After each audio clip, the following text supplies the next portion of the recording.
Bonjour et bonsoir tout le monde. J'espère que vous allez bien. Je vous retrouve aujourd'hui pour une nouvelle lecture ASMR de la Sainte Bible, Ancien Testament, Livre des Nombres, chapitre 19. La vache rousse et l'eau de purification.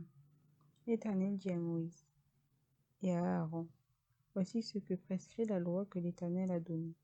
Parle aux Israélites et qu'ils t'amènent une vache rousse, sans tache, sans défaut corporel, qui n'ait jamais encore porté de joug. Vous la remettrez au prêtre Éléazar. Il la fera sortir du camp et on l'égorgera devant lui.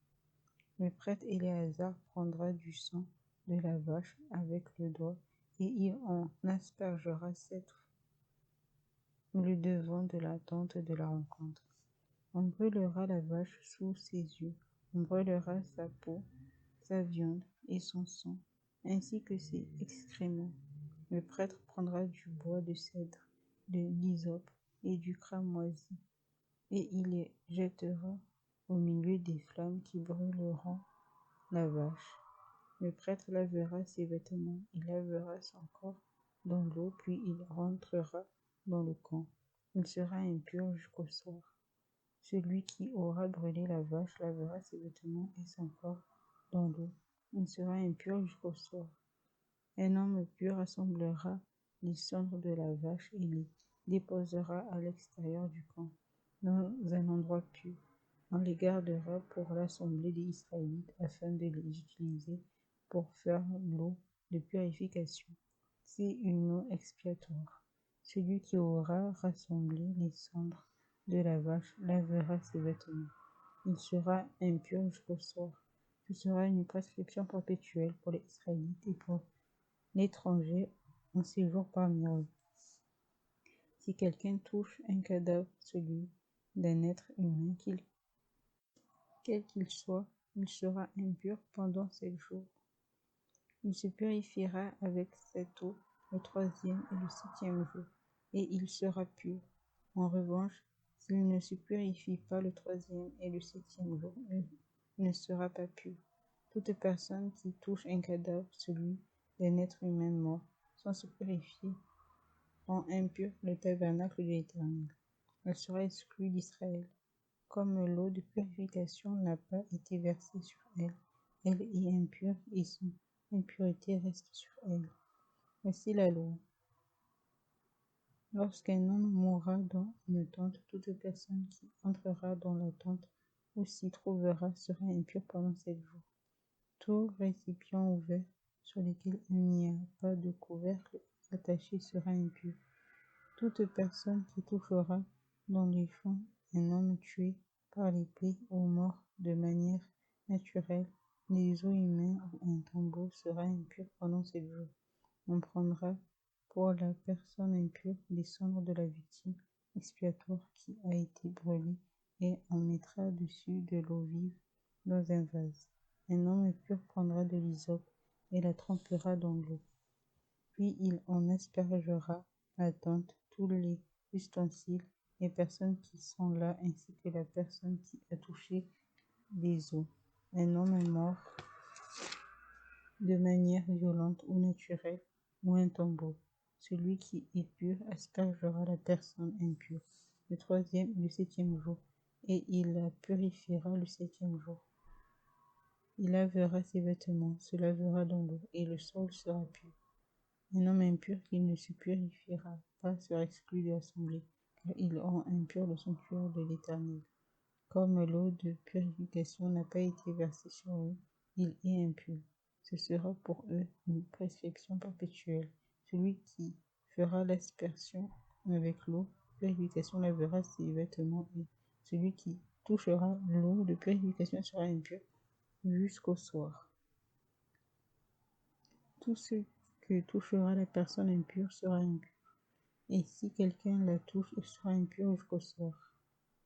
Chapitre 20. Mort de Myriam à Mériba.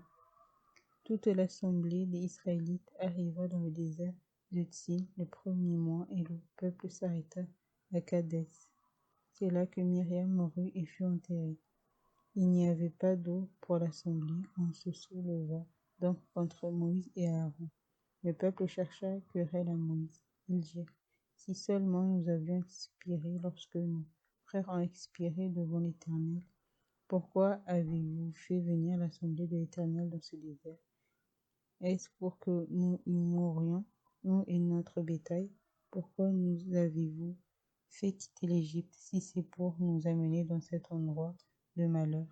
Ce n'est pas un endroit où l'on puisse s'aimer, et il n'y a ni figuier, ni vigne, ni grenadier, ni eau à boire. Moïse et Aaron s'éloignèrent de l'assemblée pour se rendre à l'entrée de la tente de la rencontre. Ils tombèrent le visage contre terre, et la gloire de l'Éternel leur apparut. L'Éternel dit à Moïse, prends le bâton et convoque l'assemblée, toi ainsi que ton frère Aaron. Vous parlerez au rocher en leur présence et il donnera son nom. Tu feras sortir pour eux de l'eau du rocher et tu feras boire l'assemblée et leur bétail. Moïse prit le bâton qui se trouvait devant l'Éternel, comme l'Éternel le lui avait ordonné. Moïse et Aaron convoquèrent l'assemblée en face du rocher et Moïse leur dit, écoutez donc, rebelles, est-ce de ce rocher que nous ferons sortir de l'eau pour vous? Puis Moïse leva la main et frappa 2 fois le rocher avec son bâton. Il sortit de l'eau en abondance. L'assemblée but, ainsi que le bétail. Alors l'Éternel dit à Moïse et à Aaron, puisque vous n'avez pas eu assez confiance en moi pour respecter ma sainteté devant les Israélites, vous ne ferez pas entrer cette assemblée dans le pays que je lui donne. Ce sont les eaux de Mériba, parce que les Israélites contestèrent avec l'Éternel, et sa sainteté fut reconnue parmi eux. Opposition d'Édom. De Kadès, Moïse envoya des messagers au roi d'Édom pour lui annoncer, voici ce que dit ton frère Israël. Tu sais toutes les souffrances que nous avons éprouvées. Nos ancêtres sont descendus en Égypte et nous y avons habité longtemps. Mais les Égyptiens nous ont maltraités, nos ancêtres et nous. Nous avons crié à l'Éternel et il nous a entendus. Il a envoyé un ange et nous a fait sortir de l'Égypte. Nous nous trouvons à Kadès, ville située à l'extrémité de ton territoire. Laisse-nous passer par ton pays. Nous ne traverserons ni les champs ni les vignes, et nous ne boirons pas l'eau des puits. Nous suivrons la route royale, sans nous en écarter à droite ou à gauche, jusqu'à ce que nous ayons franchi ton territoire. Édom lui dit, tu ne passeras pas chez moi, sinon je sortirai à ta rencontre avec l'épée. Les Israélites lui dirent, nous monterons par la grande route, et si nous buvons de ton eau, mes troupeaux et moi, j'en payerai le prix. Je ne ferai que passer avec mes pieds, rien d'autre. Édom répondit, tu ne passeras pas. Et il sortit à sa rencontre avec un peuple nombreux et puissamment armé. Ainsi Édom refusa d'accorder à Israël l'autorisation de passer par son territoire, et Israël fit un détour.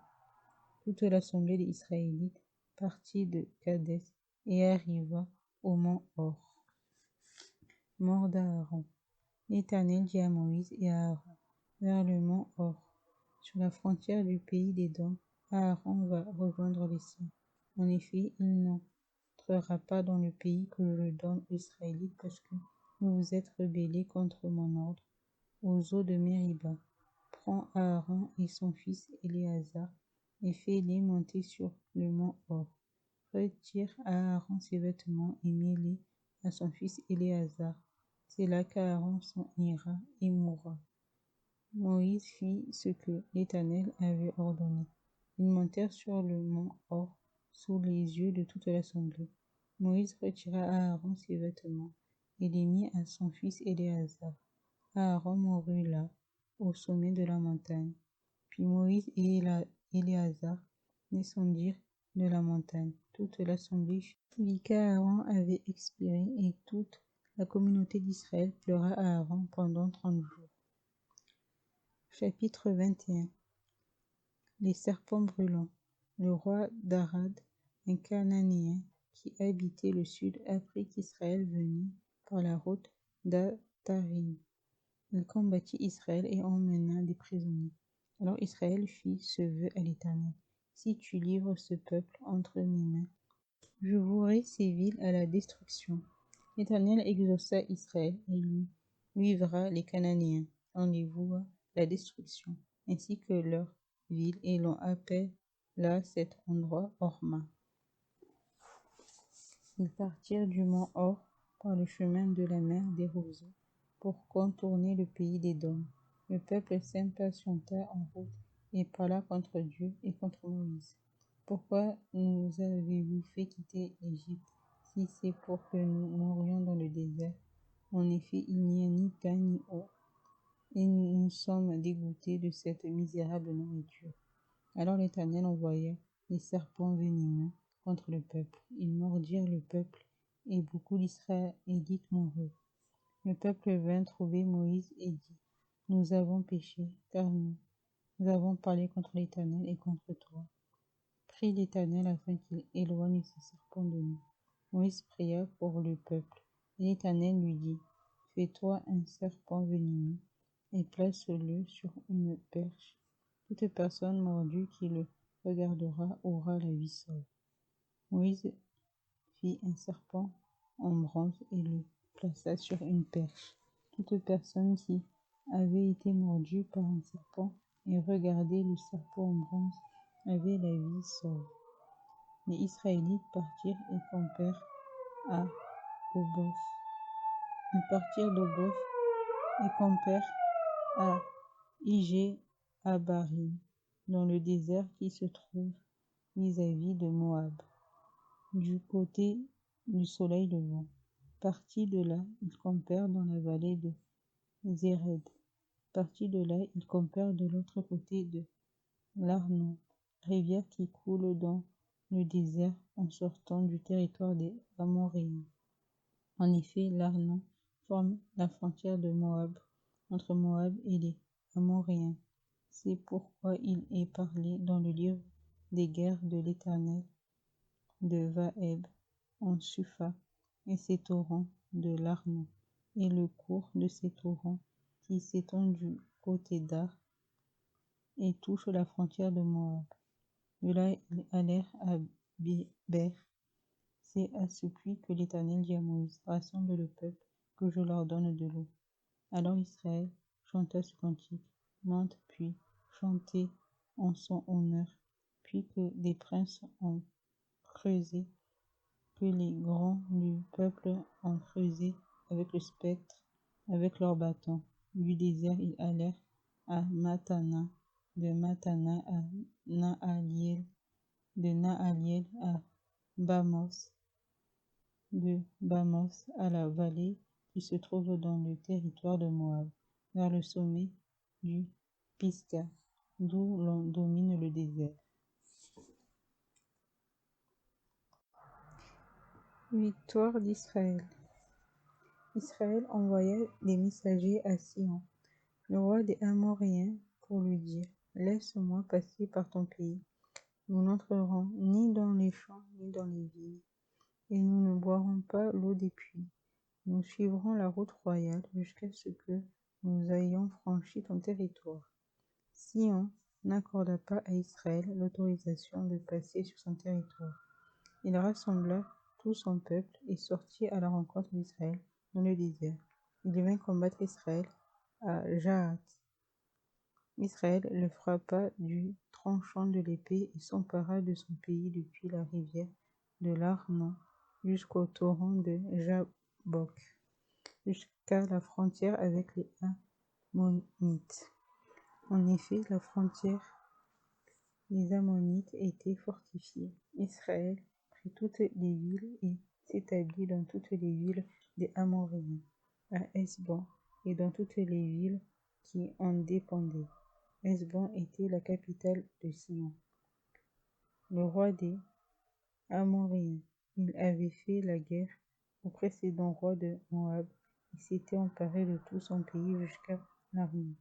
C'est pourquoi les poètes disent, venez à Hesbon, que la ville de Sion soit reconstruite et fortifiée. Oui, un feu est sorti de Hesbon, une flamme est sortie de la ville de Sion. Elle a dévoré Ar Moab, les habitants des hauteurs de l'Arnon. Malheur à toi, Moab, tu es perdu, peuple de Kémos. Il a fait de ses fils des fillards, et il a livré ses filles comme prisonnières à Sion, le roi des Amoréens. Nous avons lancé nos flèches contre eux, de Hesbon à Dibon, tout est détruit. Nous avons étendu nos dévastations jusqu'à Nophash, jusqu'à Médéba. Israël s'établit dans le pays des Amoréens. Moïse fit faire une reconnaissance à Jaézer, et ils prirent les villes qui en dépendaient et chassèrent les Amoréens qui s'y trouvaient. Ils changèrent ensuite de direction et montèrent par la route de Bassan. Og, le roi de Bassan, sortit à leur rencontre avec tout son peuple pour les combattre à Édréi. L'Éternel dit à Moïse, n'aie pas peur de lui, car je le livre entre tes mains ainsi que tout son peuple et son pays. Tu le traiteras comme tu as traité Sion, le roi des Amoréens, qui habitait à Hesbon. Ils le bâtirent, lui, ses fils et tout son peuple, sans laisser un seul survivant, et ils s'emparèrent de son pays. Chapitre 22. Appel à Balak, à Balaam. Les Israélites partirent et campèrent dans les plaines de Moab, de l'autre côté du Jourdain, vis-à-vis de Jéricho. Balak, fils de Tsippor, vit tout ce qu'Israël avait fait aux Amoréens, et Moab fut très effrayé en face d'un peuple aussi nombreux. Il fut saisi de terreur en face des Israélites. Moab dit aux anciens de Madian, cette foule va dévorer tout ce qui nous entoure, comme le bœuf broute l'herbe des champs. Balak, fils de Tsippor, était alors roi de Moab. Il envoya des messagers trouver Balaam, fils de Béor, et Pétor sur l'Euphrate, dans le pays de ses compatriotes, afin de l'appeler et de lui dire, un peuple est sorti d'Égypte, il couvre la surface du pays, et il s'est installé vis-à-vis de moi. Viens donc maudire ce peuple pour moi, car il est plus puissant que moi.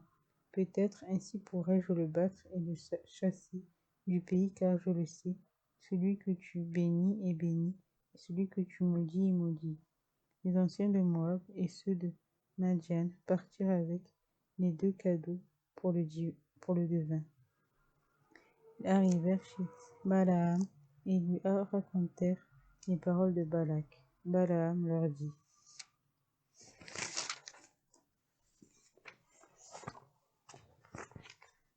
passez la nuit ici et je vous donnerai réponse d'après ce que l'Éternel me dira. Les chefs de Moab restèrent donc chez Balaam. Dieu vint trouver Balaam et dit, qui sont ces hommes que tu as chez toi? Balaam répondit à Dieu, Balak, fils de Tsippor, le roi de Moab, les a envoyé me dire, un peuple est sorti d'Égypte, il couvre la surface du pays, viens donc le maudire, peut-être ainsi pourrais-je le combattre et le chasser. Dieu dit à Balaam, tu ne les accompagneras pas, tu ne maudiras pas ce peuple, car il est béni. Balaam se leva le lendemain matin et dit au chef de Balak, partez dans votre pays, car l'Éternel refuse de me laisser vous accompagner. Les chefs moabites se levèrent, retournèrent auprès de Balak et dirent, Balaam a refusé de venir avec nous. Balak envoya de nouveau des chefs, ils étaient plus nombreux et plus considérés que les précédents. Arrivés chez Balaam, ils lui annoncèrent, voici ce que dit Balak, fils de Tsippor. Ne te laisse donc pas empêcher de venir vers moi, car je te rendrai beaucoup d'honneur et je ferai tout ce que tu me diras. Viens donc me dire ce peuple pour moi. Balaam répondit aux serviteurs de Balak, même si Balak me donnait sa maison pleine d'argent et d'or, je ne pourrais absolument rien faire qui enfreigne l'ordre de l'Éternel, mon Dieu. Mais maintenant, restez donc ici cette nuit et je saurai ce que l'Éternel me dira encore. Dieu vint trouver Balaam pendant la nuit et lui dit, puisque ces hommes sont venus pour t'appeler, lève-toi, accompagne-les. mais tu feras ce que je te dirai. Balaam se leva le lendemain matin, sella son ânesse et partit avec les chefs moabites. La colère de l'Éternel s'enflamma parce qu'ils étaient partis. Alors l'ange de l'Éternel se plaça sur le chemin pour lui résister. Balaam était monté sur son ânesse et ses 2 serviteurs étaient avec lui. L'ânesse vit l'ange de l'Éternel qui se tenait sur le chemin, son épée dégainée à la main. Elle s'écarta du chemin et partit dans les champs. Balaam frappa l'ânesse pour la ramener dans le chemin. L'ange de l'Éternel se posta sur un sentier entre les vignes, bordé d'un mur de chaque côté. L'ânesse vit l'ange de l'Éternel. Elle se serra contre le mur et pressa ainsi le pied de Balaam contre le mur. Balaam la frappa de nouveau. L'ange de l'Éternel passa plus loin et se posta à un endroit où il n'y avait aucun espace pour s'écarter à droite ou à gauche. L'ânesse vit l'ange de l'Éternel et elle s'affaissa sous Balaam. La colère de Balaam s'enflamma et il frappa l'ânesse avec un bâton. L'Éternel fit parler l'ânesse et elle dit à Balaam, « Que t'ai-je fait pour que tu m'aies frappé déjà 3 fois ?» Balaam répondit à l'ânesse, « C'est parce que tu t'es moqué de moi. Si j'avais une épée dans la main, je te tuerais sur le champ. » L'ânesse dit à Balaam, « Ne suis-je pas ton ânesse que tu as montée depuis toujours jusqu'à aujourd'hui? Ai-je l'habitude d'agir ainsi envers toi? » Non, répondit-il. L'Éternel ouvrit les yeux de Balaam, et Balaam vit l'ange de l'Éternel qui se tenait sur le chemin, son épée dégainée à la main. Il s'inclina alors et se prosterna, le visage contre terre. L'ange de l'Éternel lui dit, « Pourquoi as-tu frappé ton ânesse déjà 3 fois? Je suis sorti pour te résister, car tu empruntes une voie dangereuse à mes yeux. L'ânesse m'a vu et s'est écartée déjà 3 fois devant moi. Si elle ne s'était pas écartée de moi, je t'aurais même tué en lui, laissant la vie. » Balaam dit à l'ange de l'Éternel, « J'ai péché car je ne savais pas que tu t'étais placé devant moi sur le chemin. Et maintenant, si tu me désapprouves, je retournerai chez moi. » L'ange de l'Éternel dit à Balaam, « Accompagne ces hommes, mais tu te contenteras de répéter les paroles que je te dirai. » Et Balaam accompagna les chefs de Balak. Balak apprit que Balaam arrivait et ils sortirent à sa rencontre jusqu'à la ville de Moab qui se trouve sur la limite de l'Arnon, à l'extrême frontière. Balak dit à Balaam, « N'ai-je pas envoyé des messagers chez toi pour t'appeler? Pourquoi n'es-tu pas venu vers moi?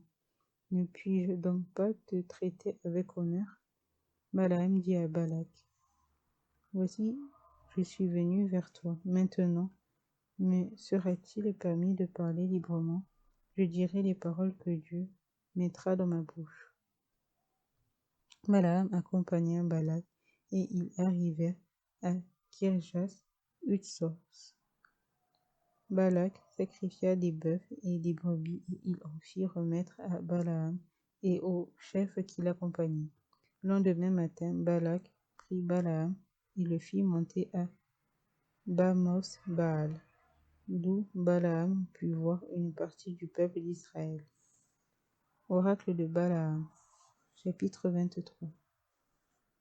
Balaam dit à Balak, « Construis-moi ici 7 autels et prépare-moi ici 7 taureaux et 7 béliers. » Balak fit ce que Balaam avait dit, et Balak et Balaam offrirent un taureau et un bélier sur chaque autel.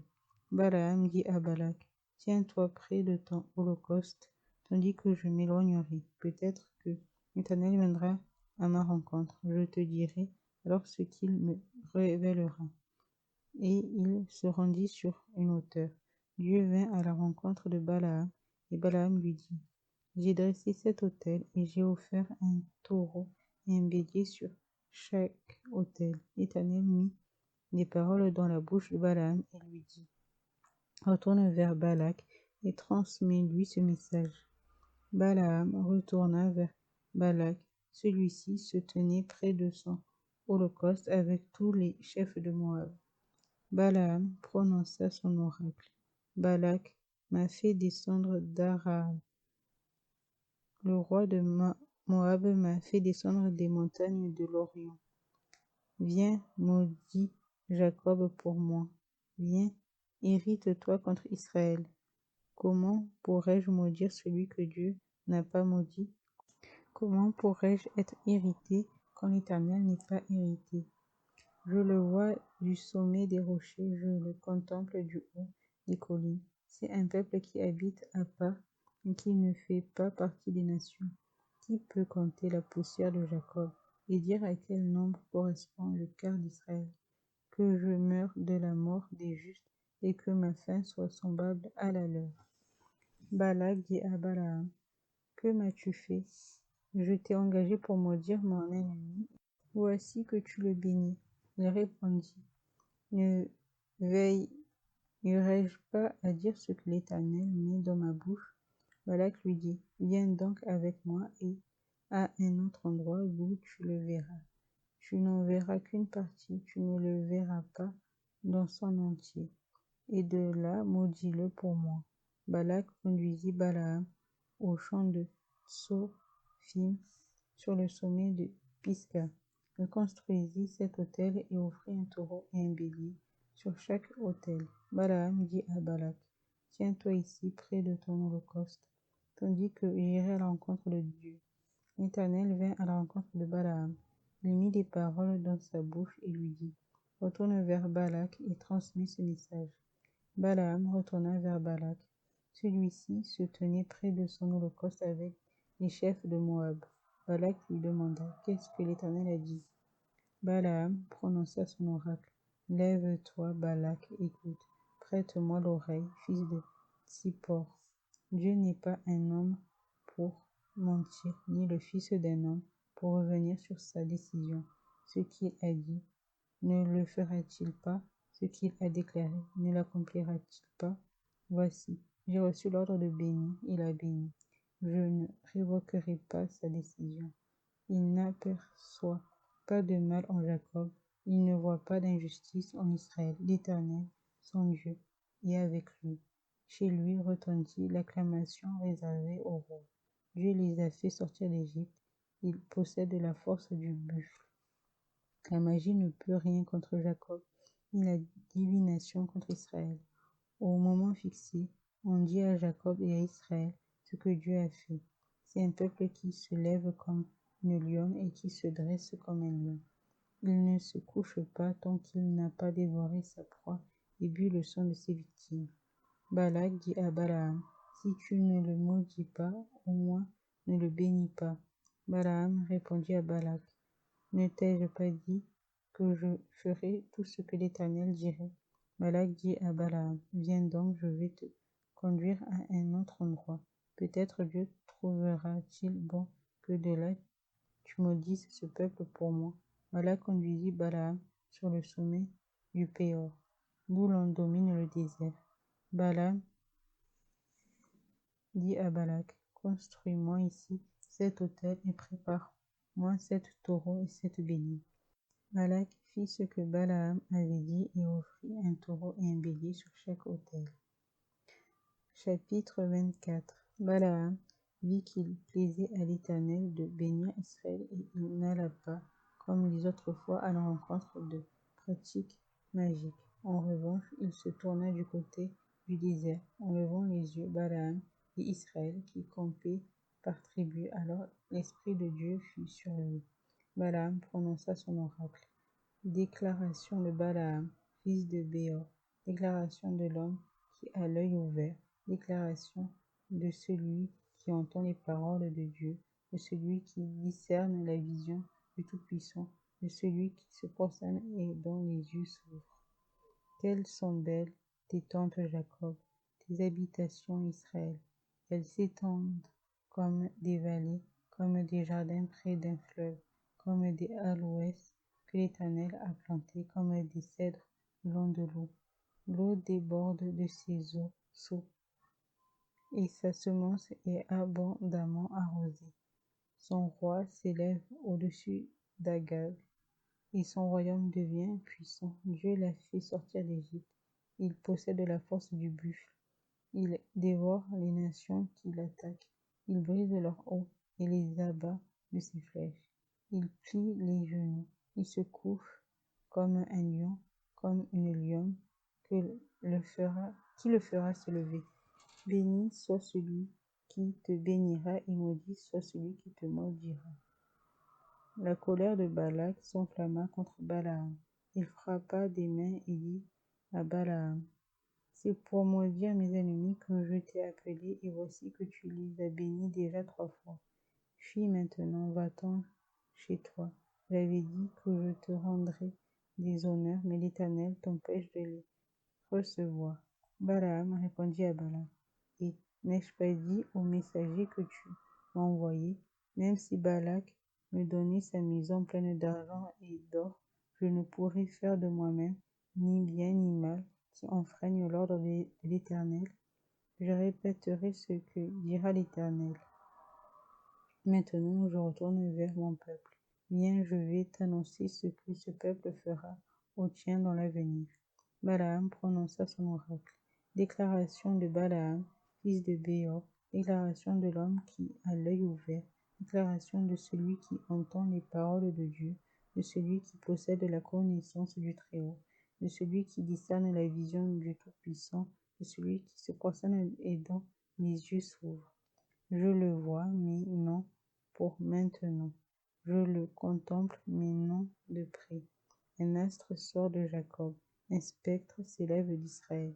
Il transperce les flancs de Moab et renverse tous les descendants de Seth. Ils seront maîtres d'Édom, ils seront maîtres de Séir, ses ennemis. Israël manifeste sa force. Celui qui sort de Jacob règne en souverain. Il fait mourir ceux qui échappent des villes. Balaam vit Amalek et il prononça son oracle. Amalek est la première des nations, mais un jour il sera détruit.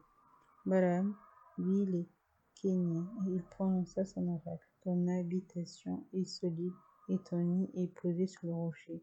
Mais le Kénien sera chassé quand l'Assyrien t'emmènera prisonnier.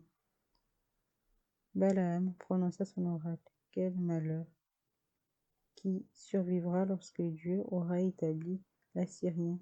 Mais des bateaux viendront de Kittim, ils humilieront l'Assyrien, ils humilieront l'Hébreu et lui aussi sera détruit.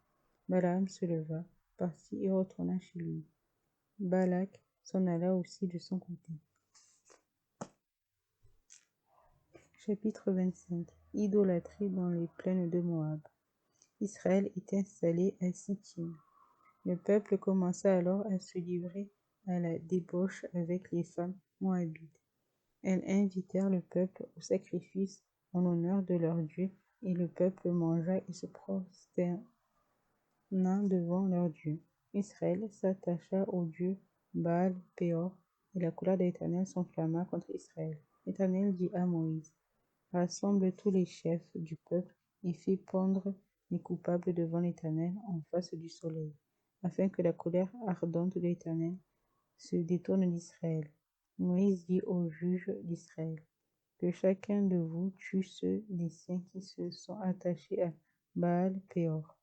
Un Israélite vint amener une Madianite vers ses frères sous les yeux de Moïse et de toute l'assemblée des Israélites, alors qu'ils étaient en train de pleurer à l'entrée de la tente de la rencontre.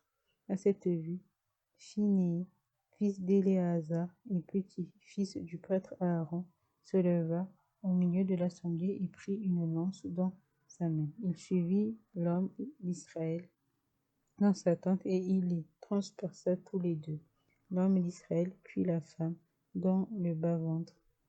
Le fléau s'arrêta alors parmi les Israélites. Il y eut 24 000 morts suite à ce fléau. L'Éternel dit à Moïse, Phinéas, fils d'Éléazar et petit-fils du prêtre Aaron, a détourné ma fureur des Israélites parce qu'il a été animé de mon zèle au milieu d'eux. Ainsi je n'ai pas, dans ma colère, détruit les Israélites. C'est pourquoi tu diras que je conclus une alliance de paix avec lui. Cette alliance conclue avec lui et avec sa descendance après lui assure pour toujours la fonction de prêtre, parce qu'il a été zélé pour son Dieu et qu'il a fait l'expiation pour les Israélites. L'Israélite qui fut tué avec la Modianite s'appelait Zimri. Il était fils de Salu et chef de famille des Siméonites. La femme Madianite qui fut tuée s'appelait Cosbi. Elle était la fille de Tsur, un chef de peuplade issu d'une famille madianite. L'Éternel dit à Moïse, traite les Madianites en ennemis et tue-les.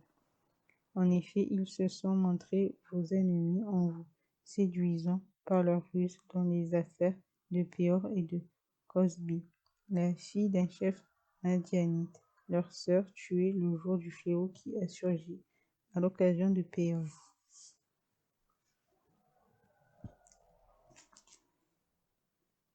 Place à une nouvelle génération. Chapitre 26. Nouveau recensement. À la suite de ce fléau, l'Éternel dit à Moïse et à Éléazar, le fils du prêtre Aaron, faites le dénombrement de toute l'assemblée des Israélites âgés de 20 ans et plus en fonction de leur famille, de tous les membres du peuple d'Israël aptes au service militaire. Moïse et le prêtre Éléazar leur parlèrent dans les plaines de Moab, près du Jourdain, vis-à-vis de Jéricho. Ils dirent, on fera le dénombrement des hommes âgés de 20 ans et plus, comme l'Éternel avait ordonné à Moïse et aux Israélites à leur sortie d'Égypte. Ruben était l'aîné d'Israël. Voici les descendants de Ruben. Enoch, dont descend le clan des Énochites. Palu, dont descend celui des Paluites. Estron, dont descend celui des Estronites. Carmi, dont descend celui des Carmites. Tels sont les clans des Rubinites. On dénombra 43 730 hommes, descendants de Palu. Eliab, fils d'Eliab, Nemuel, Dathan et Abiram. C'est ce Dathan et cet Abiram qui faisaient partie des hommes convoqués à l'assemblée et qui se soulevèrent contre Moïse et Aaron avec la bande des partisans de Corée lors de leur révolte contre l'Éternel. La terre s'entr'ouvrit et les engloutit avec Corée quand ceux qui s'étaient rassemblés moururent et que le feu dévora les 250 hommes. Ils servirent d'avertissement au peuple. Quant aux fils de Corée, ils ne moururent pas. Voici les descendants de Siméon, en fonction de leur clan. De Nemuel descend le clan des Nemuélites. De Jamin, celui des Jaminites. De Jakin, celui des Jakinites. De Zéraph, celui des Zérachites. De Sol, celui des Solites. Tels sont les clans des Siméonites. On dénombra 22 200 hommes. Voici les descendants de Gad, en fonction de leur clan. De Tséphon descend le clan des Tséphonites. De Haggi, celui des Haggites. De Shuni, celui des Shunites. d'Ozni, celui des Oznites. d'Éri, celui des Érites. d'Arod, celui des Arodites. d'Aréli, celui des Arélites. Tels sont les clans des descendants de Gad.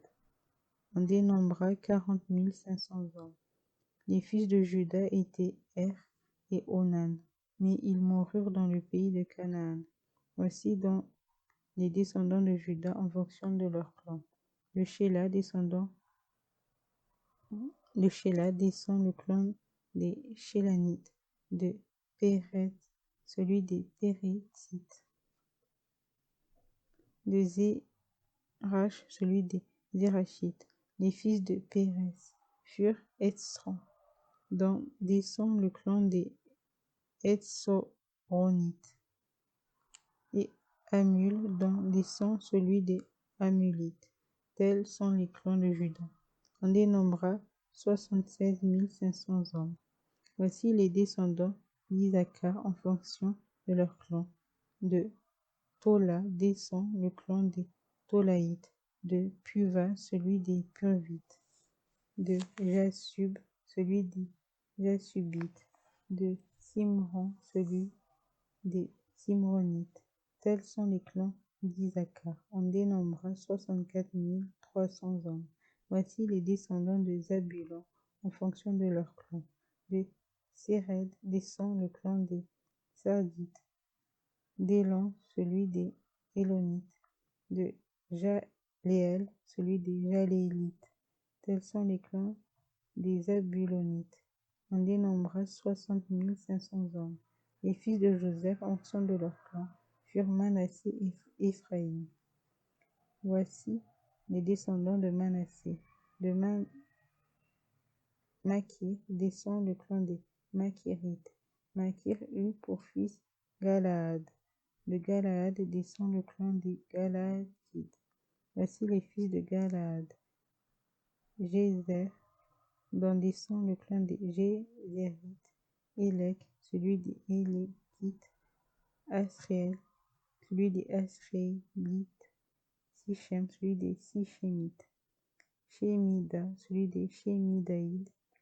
Épher, celui des Éphérites. Sélochad, un descendant de Épher, n'eut pas de fils, mais il eut des filles.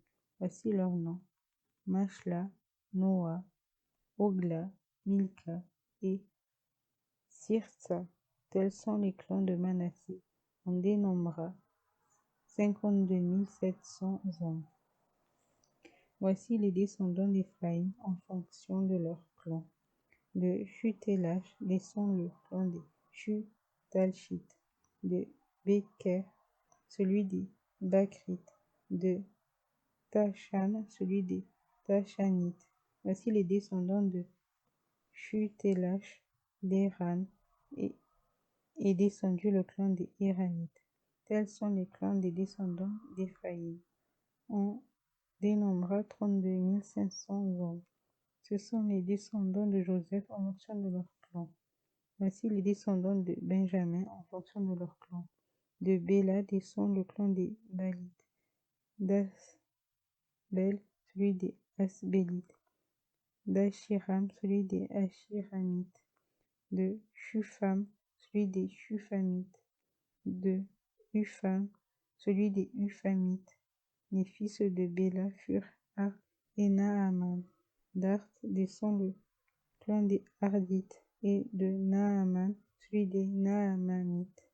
Tels sont les descendants de Benjamin en fonction de leur clan. On dénombra 45 600 hommes. Voici les descendants de Dan en fonction de leur clan. De Shusham descend le clan des Shushamites. Tels sont les clans de Dan en fonction de leur clan. On dénombra au total pour les clans de Shushamites 64 400 hommes. Voici les descendants d'Asser en fonction de leur clan. De Jima descend le clan des Jiminites. De Jisvi, celui des Jisvites. De Béria, celui des Bériites. Des fils de Béria descend de Héber, le clan des Hébrites. Et de Malkiel, celui des Malkiélites. La fille d'Asser s'appelait Séraph. Tels sont les clans des descendants d'Asser. On dénombra 53 400 hommes. Voici les descendants de Nephtali en fonction de leur clan. De Japhsel descend le clan des Japhséélites. De Guni, celui des Gunites. De Jetser, celui des Jitsirites. De Shilem, celui des Shilémites. Tels sont les clans de Nephtali en fonction de leur clan. On dénombra 45 400 hommes. On dénombra 601 730 Israélites.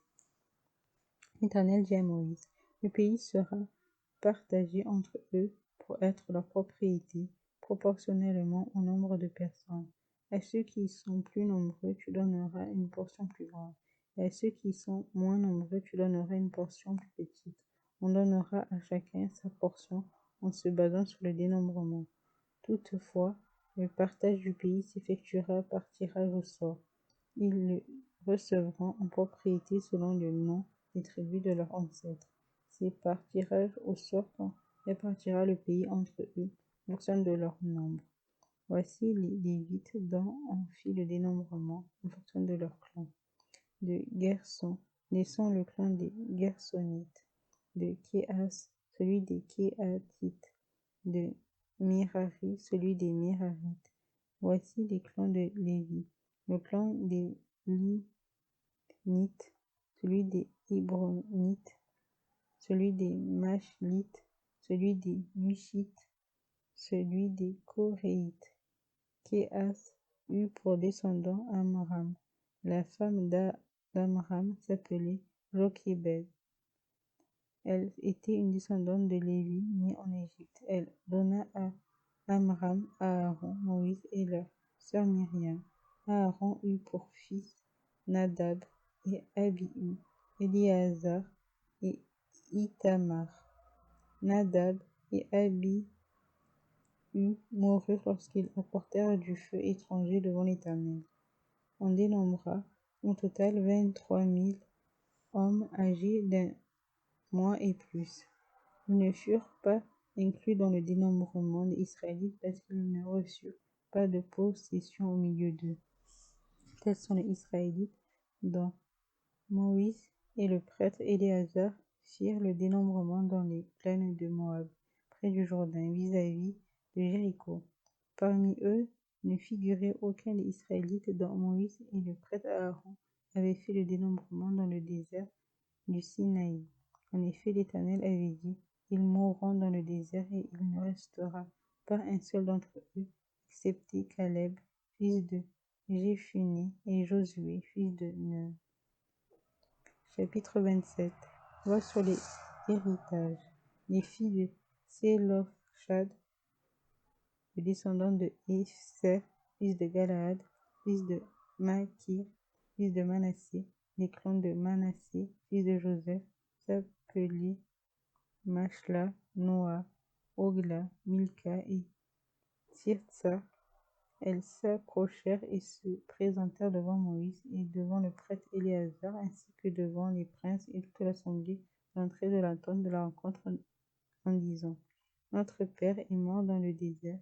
Il ne faisait pas partie de l'assemblée de ceux qui se sont révoltés contre l'Éternel, de la bande des partisans de Corée, et il est mort pour son propre péché et il n'avait pas de fils. Pourquoi le nom de notre père disparaîtrait-il de son clan du simple fait qu'il n'a pas eu de fils? Donne-nous une possession parmi les frères de notre père. Moïse parla leur cause devant l'Éternel. Et l'Éternel dit à Moïse, les filles de Tsélophchad ont raison. Tu leur donneras en héritage une possession parmi les frères de leur père.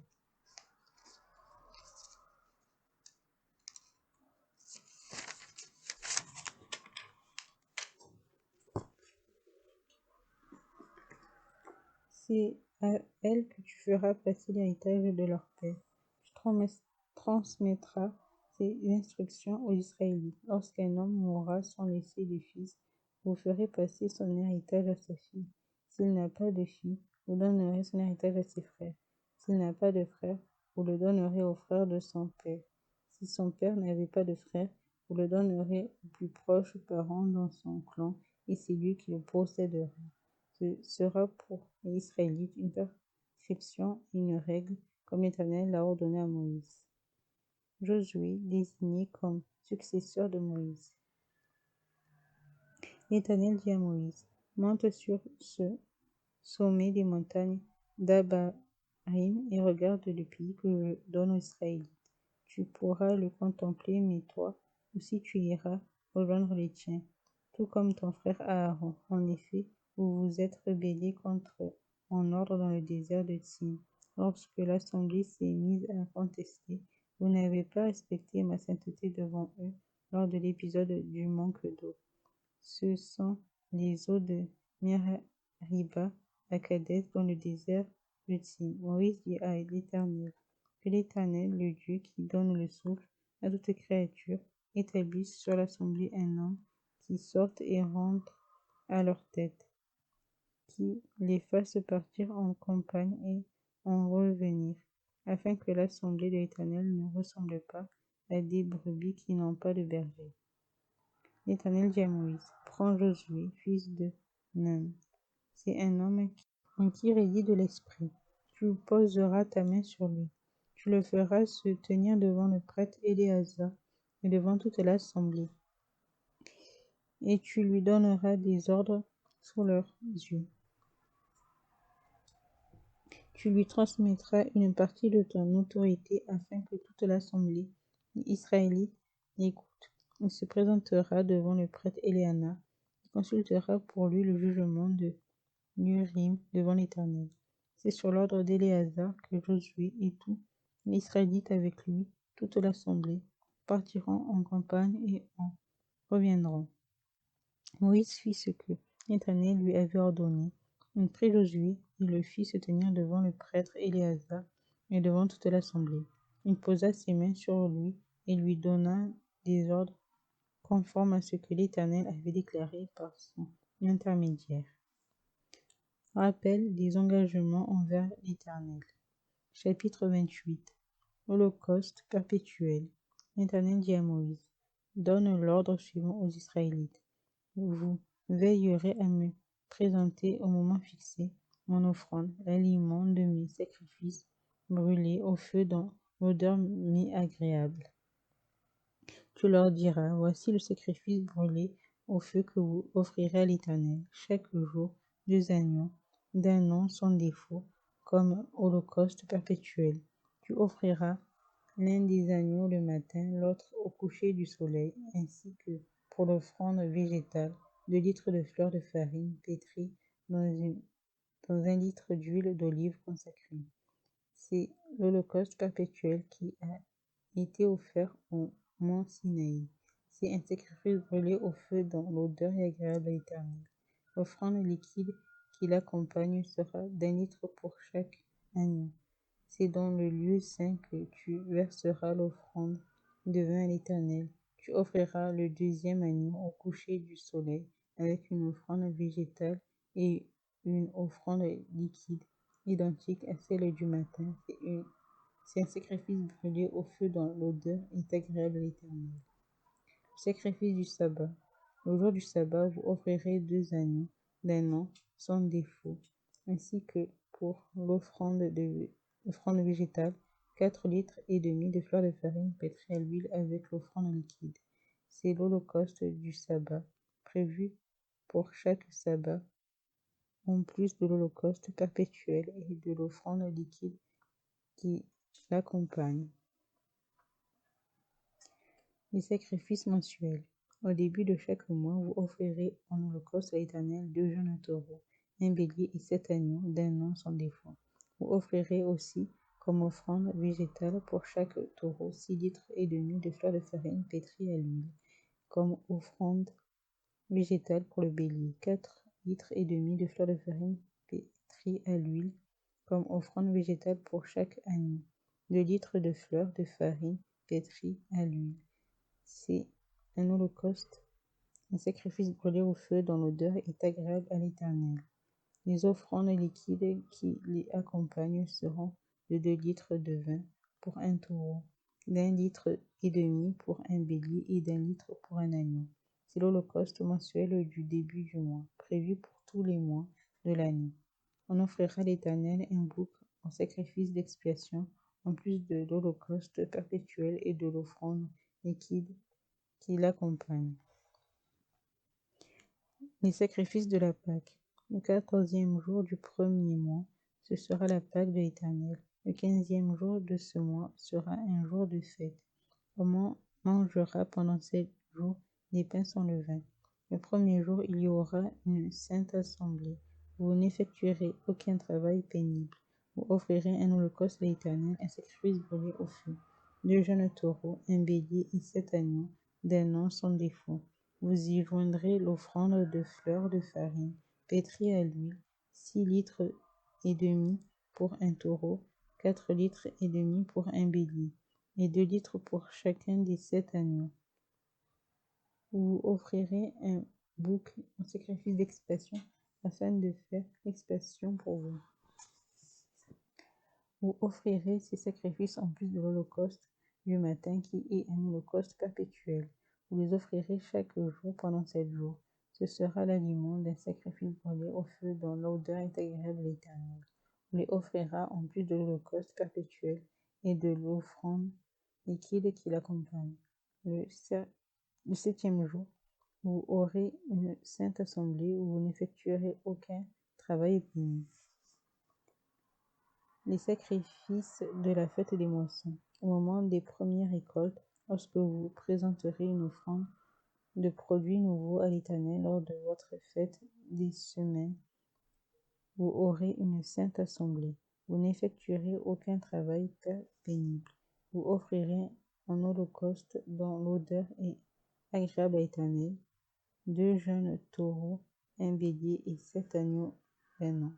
Vous y joindrez l'offrande de fleurs de farine pétrie à l'huile, 6 litres et demi pour chaque taureau, 4 litres et demi pour le bélier, et 2 litres pour chacun des 7 agneaux.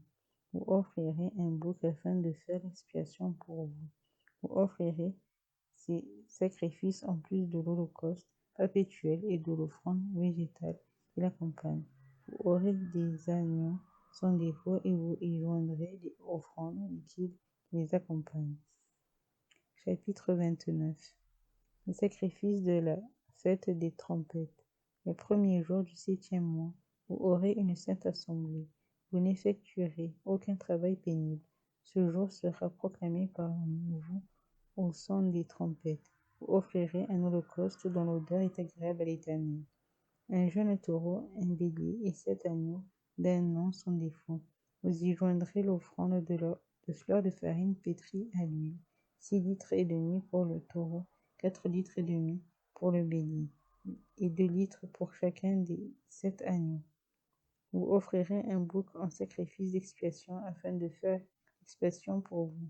Vous offrirez ces sacrifices en plus de l'holocauste mensuel et de l'offrande végétale qui l'accompagne, ainsi que des holocaustes perpétuels et de l'offrande végétale et des offrandes liquides qui l'accompagnent, d'après les règles établies. Ce sont des sacrifices passés par le feu dont l'odeur est agréable à l'Éternel. Les sacrifices du jour des expiations. Le 10e jour du 7e mois, vous aurez une sainte assemblée et vous vous humilierez. Vous n'effectuerez aucun travail, vous offrirez un holocauste dont l'odeur est agréable à l'Éternel, un jeune taureau, un bélier et 7 agneaux d'un an sans défaut. Vous y joindrez l'offrande de fleurs de farine pétrie à l'huile, 6 litres et demi pour le taureau, 4 litres et demi pour le bélier et 2 litres pour chacun des 7 agneaux. Vous offrirez un bouc en sacrifice d'expiation, en plus du sacrifice d'expiation, de l'holocauste perpétuel et de l'offrande véritable qui l'accompagne, ainsi que des offrandes liquides qui les accompagnent. Sacrifice de la fête des tentes. Le 15e jour du 7e mois, vous aurez une sainte assemblée. Vous n'effectuerez aucun travail pénible. Vous célébrerez une fête en l'honneur de l'Éternel pendant 7 jours. Vous offrirez en holocauste un sacrifice brûlé au feu dont l'odeur est agréable à l'Éternel.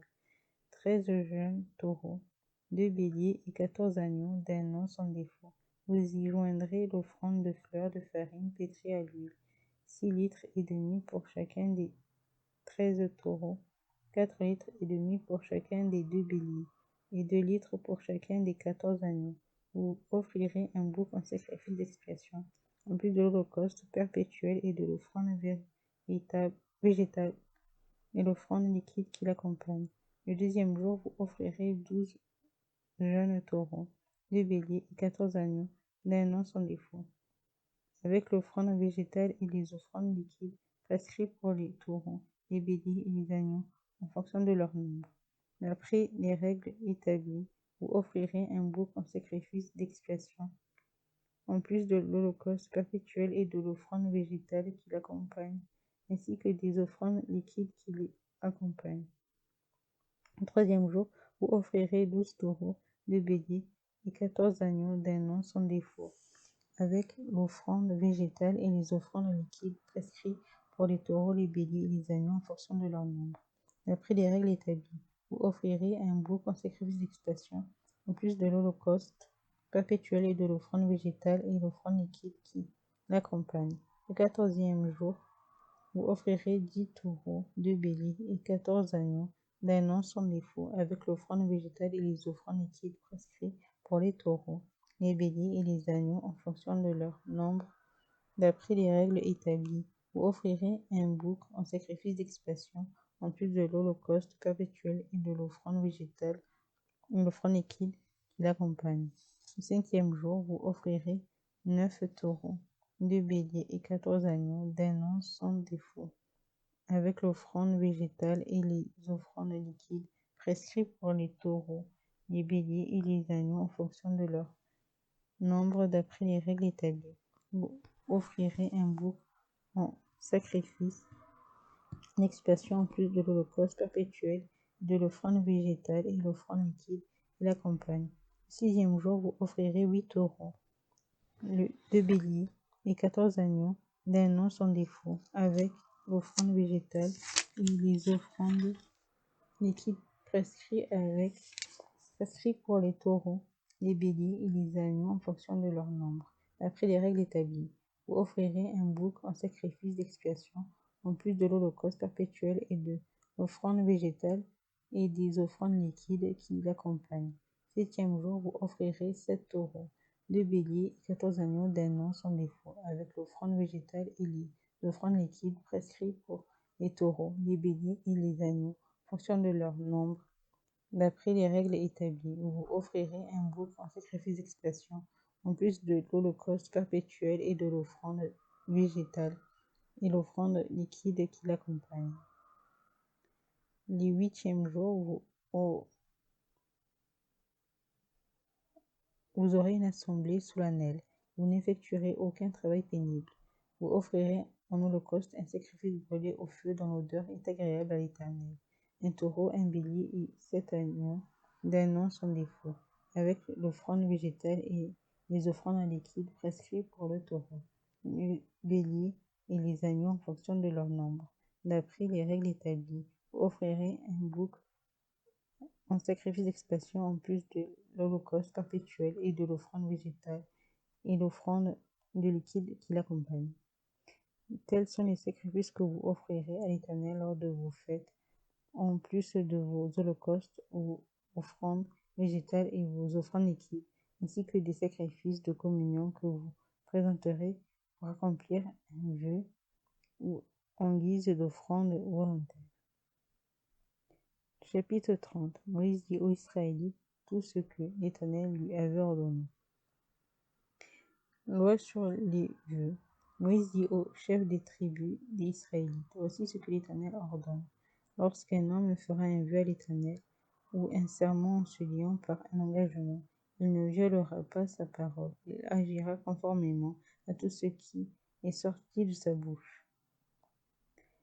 Lorsque c'est une femme encore dans sa jeunesse et dans la maison de son père qui fait un vœu à l'Éternel et se lie ainsi par un engagement, si son père a connaissance du vœu qu'elle a fait et de l'engagement par lequel elle s'est liée et ne lui dit rien, tout vœu qu'elle aura fait restera valable, tout engagement par lequel elle se sera liée restera valable. En revanche, si son père la désapprouve le jour où il en prend connaissance, tous ses vœux et tous les engagements par lesquels elle se sera liée seront sans valeur. L'Éternel lui pardonnera parce que son père la désapprouve. Dans le cas d'une femme mariée qui fait des vœux et se lie par une parole échappée de ses lèvres, si son mari en a connaissance et ne lui dit rien, le jour où il en prend connaissance, ses vœux resteront valables. Les engagements par lesquels elle se sera liée resteront valables. En revanche, si son mari la désapprouve le jour où il en prend connaissance, elle annule ainsi le vœu qu'elle a fait et la parole échappée de ses lèvres par laquelle elle s'est liée, et l'Éternel lui pardonnera. Dans le cas d'une femme veuve ou divorcée, le vœu ou l'engagement qu'il soit par lequel elle se sera liée restera valable pour elle. Si c'est dans la maison de son mari qu'une femme fait des vœux, on se lie par un serment. Et si son mari en a connaissance, mais ne lui dit rien et ne la désapprouve pas, tous ses vœux restent valables. Tous les engagements par lesquels elle s'est liée restent valables. En revanche, si son mari les annule le jour où il en prend connaissance, tout vœu et tout engagement sorti de ses lèvres sont sans valeur. C'est son mari qui les a annulés et l'Éternel lui pardonnera. Son mari peut ratifier ou annuler tout vœu, tout serment par lequel elle s'engage à s'humilier. S'il ne lui dit rien jusqu'au lendemain, il ratifie ainsi tous les vœux ou tous les engagements par lesquels elle s'est liée. Il les ratifie parce qu'il ne lui a rien dit le jour où il en a pris connaissance. S'il les annule après le jour où il en a pris connaissance, il supportera les conséquences de la faute de sa femme. Telles sont les prescriptions que l'Éternel donne à Moïse à propos des relations entre un mari et sa femme, ou entre un père et sa fille, lorsqu'elle est encore dans sa jeunesse et dans la maison de son père. Ceci achève la lecture pour aujourd'hui. J'espère qu'elle vous a plu. Et j'espère aussi que cela a été agréable pour vous. Je vous souhaite à tous et à toutes une bonne nuit et une bonne journée. Paix à vous et que le Seigneur vous bénisse.